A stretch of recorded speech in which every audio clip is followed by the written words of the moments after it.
Hi everyone, so now we've gone over all of the different ways that we can transform graphs individually. Now we're going to talk about combination transformations, or when we can do multiple things together on a graph or on an equation.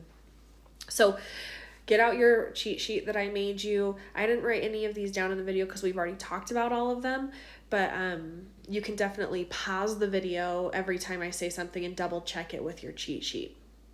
So for the first example, they give us that the equation is f of x is equal to the absolute value of x, and we want to reflect it across the x-axis, and we also want to translate it down 2 units.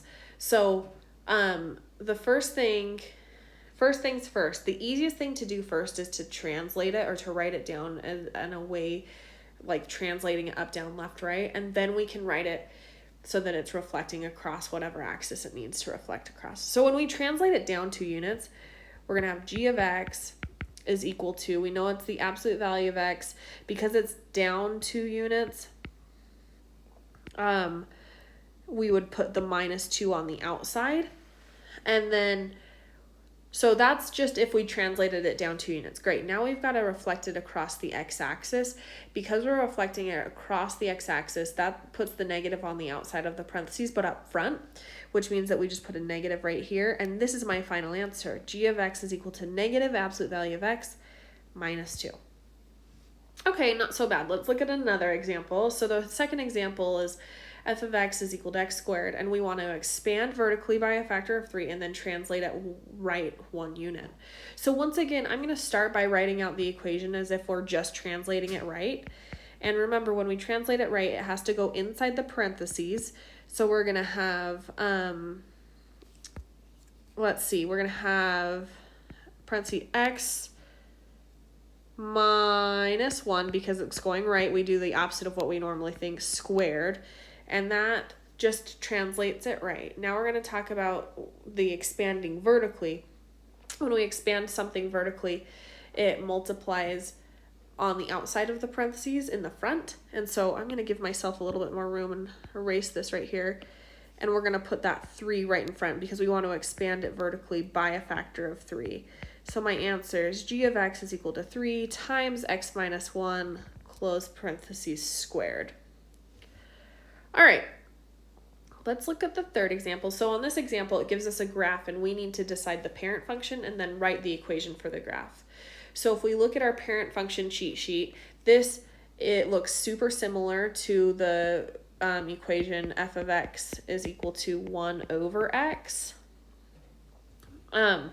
which is the rational function equation. But the rational function equation, like in the last video, the lines should be in the bottom left-hand corner and the top right-hand corner. So automatically this tells me that I've reflected it. Now, like we talked about in the last video, this one's kind of a special one where we can reflect it either across the x-axis or the y-axis, and it doesn't matter. I'm going to write it as if we reflect it across the x-axis, and that means that the negative goes on the outside of the parentheses. The other thing that I notice is that instead of kind of hitting at 0, that asymptote is hitting at -1, which means we shifted the entire thing down 1. So I know it goes down 1, and I know it reflects, and I'm going to just say the x-axis, but really we know it could be either the x-axis or the y-axis.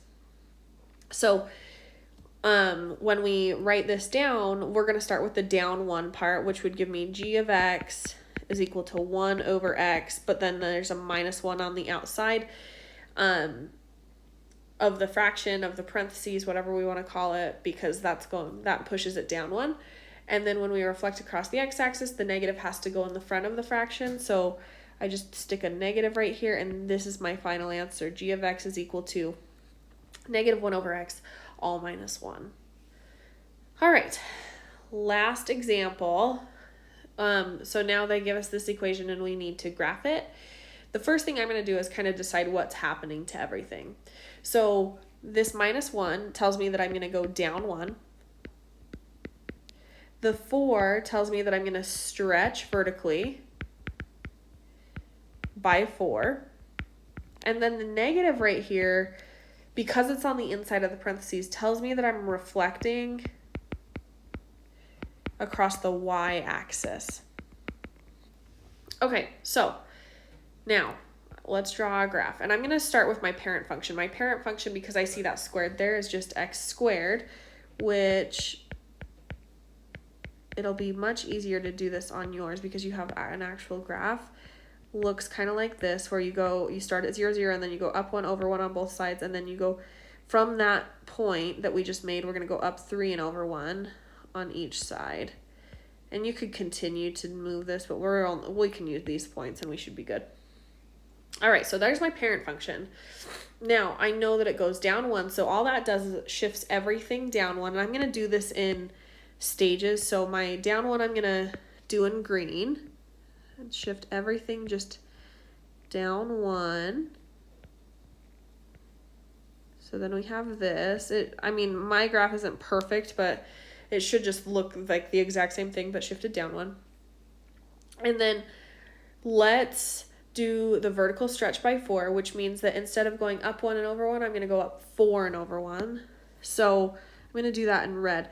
This point still stays the same, but now I'm going to make it taller and fatter. So I'm going to go up 4, 1, 2, 3, 4 and over 1, like that. And then I'm not going to have space to do the next one because it's too skinny.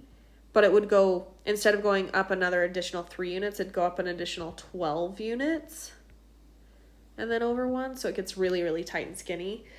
And then the last thing that we have left to do is reflected over the y-axis. But notice it's the exact same on either side of the y-axis. That's what's kind of nice about this x squared.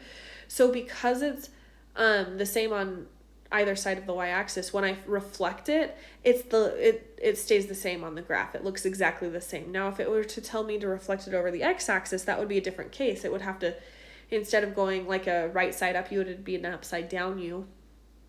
But because it's reflecting over the y-axis, we can keep it the same. And my final answer is that red graph.